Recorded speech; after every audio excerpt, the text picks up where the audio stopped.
When Benjamin Franklin exited the Constitutional Convention, he was asked by a woman, "Sir, what have you given us?" His immediate response was, "A republic, ma'am, if you can keep it." Yet most Americans today have been persuaded that our nation's governmental system is a democracy and not a republic. The difference between these two is essential in understanding Americanism and the American system. Before we discuss political systems, however, it's helpful to address the confusion that has been spread about the political spectrum. Many have been led to believe that the political spectrum places groups such as communists on the far left, fascists or dictators on the far right, and political moderates or centrists in the middle. However, a more accurate political spectrum will show government having zero power on the far right to having 100% power on the far left. At the extreme right, there is no government. The extreme left features total government under such labels as communism, socialism, Nazism, fascism, princes, potentates, dictators, kings, any form of total government. Those who claim that Nazis and fascists are right-wing never define their terms. This amounts to spreading confusion. Toward the middle of the political spectrum can be found the type of government limited to its proper role of protecting the rights of the people. That's where the Constitution of the United States is. Those who advocate such a form of government are really constitutional moderates. So let's analyze the basic forms of government. They are monarchy or dictatorship ruled by one, oligarchy ruled by a few, democracy ruled by a majority, republic ruled by law, and anarchy, which is ruled by no one. In discussing these five, we'll see that they can be narrowed down to even fewer. Looking first at monarchy or dictatorship, this form of government doesn't really exist in the practical sense. It's always a group that puts one of its members up front. A king has his council of nobles or earls, and every dictator has his bureaucrats or commissars, the men behind the scenes. This isn't ruled by one, even though one person may be the visible leader. It's ruled by a group. So let's eliminate monarchy, dictatorship, because it never truly exists. Oligarchy, which is ruled by a group, is the most common form of government in all history. And it is the most common form of government today. Most of the nations of the world are ruled by a powerful few, and therefore oligarchy remains. At the other end, we find anarchy, which means without government. Some people have looked over history and found that many of its worst crimes were committed by governments.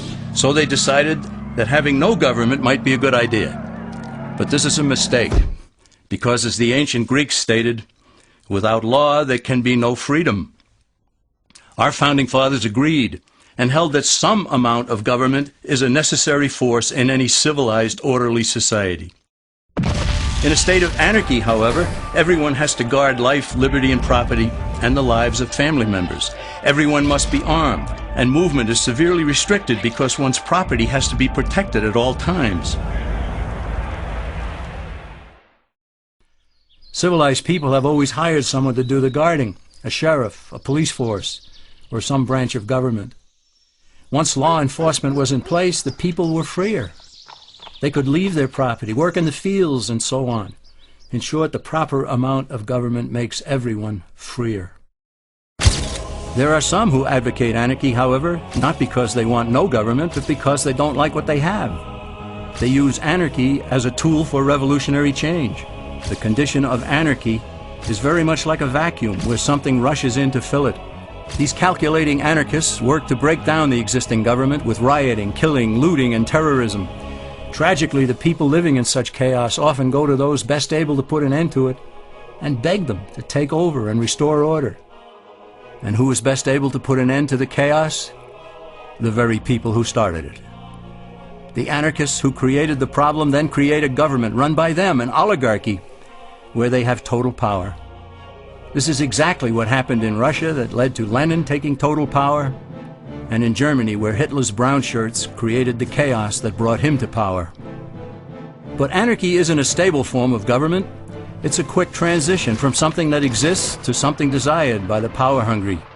It's a temporary condition, and because it isn't permanent, we eliminate it as well.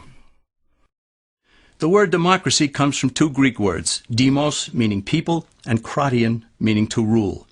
Democracy, therefore, means the rule of the people, majority rule. This, of course, sounds good, but suppose the majority decides to take away one's home, or business, or children. Obviously, there has to be a limit. The flaw in democracy is that the majority isn't restrained. If more than half the people can be persuaded to want something in a democracy, they rule.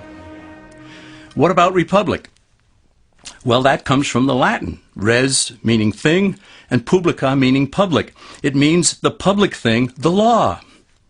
A true republic is one where the government is limited by law, leaving the people alone.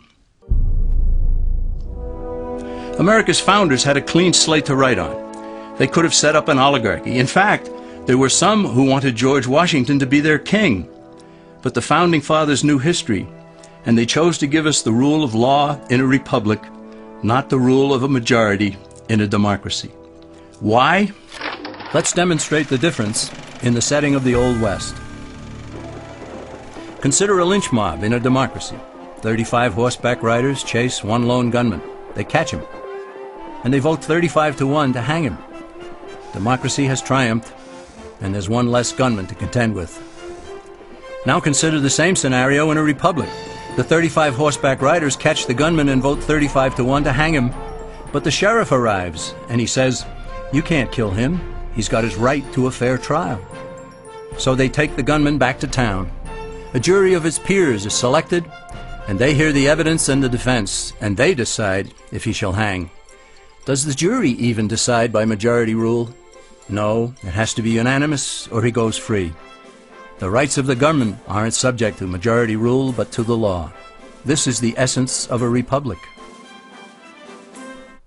Many Americans would be surprised to learn that the word democracy does not appear in the Declaration of Independence or the U.S. Constitution, nor does it appear in any of the constitutions of the 50 states.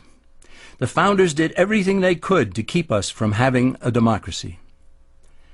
James Madison, rightly known as the father of the Constitution, wrote in essay number 10 of the Federalist Papers, "Democracies have ever been spectacles of turbulence and contention, have ever been found incompatible with personal security or the rights of property, and have in general been as short in their lives as they have been violent in their deaths."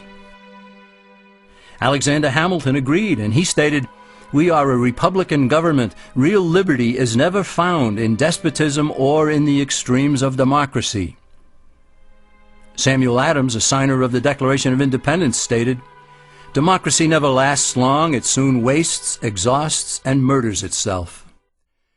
The founders had good reason to look upon democracy with contempt, because they knew that the democracies in the early Greek city-states produced some of the wildest excesses of government imaginable. In every case, they ended up with mob rule, then anarchy, and finally tyranny under an oligarchy. During that period in Greece, there was a man named Solon, who urged creation of a fixed body of law not subject to majority whims. But where the Greeks never adopted Solon's wise counsel, the Romans did. Based on what they knew of Solon's laws, they created the 12 tables of the Roman law, and in effect built a republic that limited government power and left the people alone. Since government was limited, the people were free to produce, with the understanding that they could keep the fruits of their labor. In time, Rome became wealthy and the envy of the world. In the midst of plenty, however, the Roman people forgot what freedom entailed. They forgot that the essence of freedom is the proper limitation of government. When government power grows, people freedom recedes. Once the Romans dropped their guard, power-seeking politicians began to exceed the powers granted them in the Roman Constitution. Some learned that they could elect politicians who would use government power to take property from some and give it to others. Agriculture subsidies were introduced, followed by housing and welfare programs. Inevitably, taxes rose and controls over the private sector were imposed. Soon, a number of Rome's producers could no longer make ends meet, and they went on the dole. Productivity declined, shortages developed, and mobs began roaming the streets, demanding bread and circuses from the government. Many were induced to trade freedom for security. Eventually, the whole system came crashing down. They went from a republic to a democracy, and ended up with an oligarchy under a progression of the Caesars.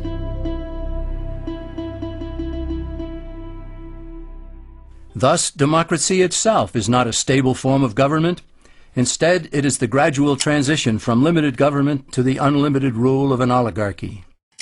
Knowing this, we as Americans are ultimately left with only two choices. We can keep our republic, as Franklin put it, or we will inevitably end up with an oligarchy, a tyranny of the elite.